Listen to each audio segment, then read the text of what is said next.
So now we are going to do question number 31 of exercise motion and plane. Question कह रहा है the angle between velocity vector acceleration vector in uniform circular motion.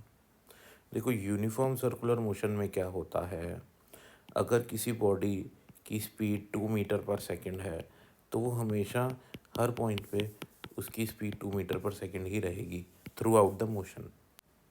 इसी को UCM यानी कि uniform circular motion कहा जाता है। ठीक है, तो जब उसकी स्पीड चेंज नहीं हो रही, जब उसकी स्पीड चेंज नहीं हो रही, इसका मतलब उसकी जो ये स्पीड है या ये इस पॉइंट की वेलोसिटी की बात कर लूँ तो ये वेलोसिटी इस पॉइंट पे चेंज नहीं हो रही है ना। तो मैग्नीट्यूड अगर वेलोसिटी का इंक्रीज़ या डिक्रीज़ होगा तो उसके लिए आपको इसी डायरेक्शन में या इसके अपोजिट डायरेक्शन में एक्सेलरेशन चाहिए।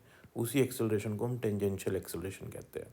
तो टेंजेंशियल एक्सेलरेशन होगा तो इस डायरेक्शन में होगा, अलोंग द वेलोसिटी होगा तो वेलोसिटी बढ़ने लगेगी, और वेलोसिटी के अपोजिट डायरेक्शन होगा तो वेलोसिटी घटने लगेगी।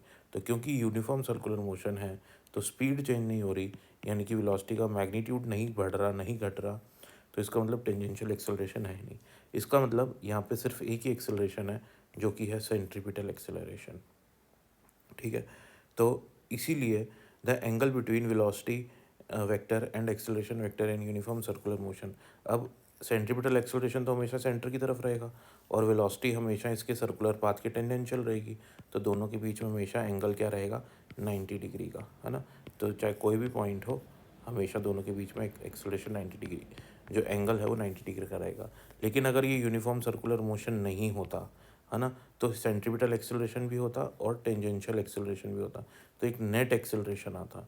तो वेलोसिटी और एक्सेलरेशन के बीच में कुछ एंगल अलग होता उस केस में। So in UCM always angle will be 90 degree between velocity and acceleration.